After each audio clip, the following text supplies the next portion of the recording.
შეზღუდული შესაძლებლობის მქონე სტუდენტებს სამართლის პროგრამის სალექციო კურსი ჩაუტარდებათ. ისინი ასევე დაესწრებიან ტრენინგებს, მიიღებენ სერტიფიკატებს და გაივლიან პრაქტიკას.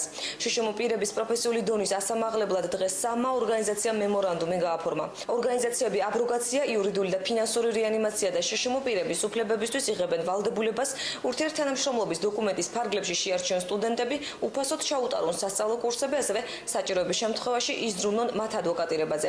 ორგანიზაციებთან მემორანდუმის გაფორმების სურვილი დღესვე აჭარის უმაღლესი საბჭოს თავმჯდომარემ ავთანდილ ბერიძებაც გამოთქვა.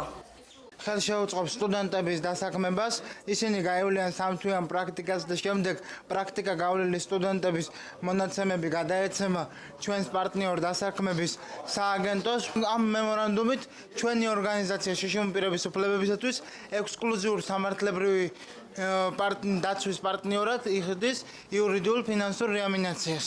სტუდენტებს მოსწავლეებს გაუწევს პრაქტიკა, სასწავლო პრაქტიკას გაივლიან ისინი და სამთვიანი კურსები გაკეთდება, სერტიფიცირებული იქნება ეს კურსები, რამე თუ მათ შემდგომი დასაქმებისთვის უზრუნველყოფილი იყვნენ, იმით რომ მათ არ შეექმნათ პრობლემები, რომ პრაქტიკის გარეშე მივხვდეთ დღეს ძალიან რთულია დასაქმება. ჩვენ ამ ორგანიზაციასთან უკვე კარგი ხანია თანამშრომლობთ ისედაც, მას აქვს წარმოდგენილი მასალების საკანონმდებლო ინიციატივისათვის ადამიანის უფლებათა დაცვის კომისიასა და ჯანდაცვისა და სოციალური დაცვის კომისიებში წარმოდგენილი აქვს მასალები იმისათვის, რომ ჩვენ მოვამზადოთ საკანონმდებლო ინიციატივა. ძალიან კარგი ინიციატივას ალბათ შეესწმება ფრთები და გაკეთდება ეს საქმე და აქედან გამომდინარე მოვიფიქრეთ, რომ გავაფორმოთ მემორანდუმი.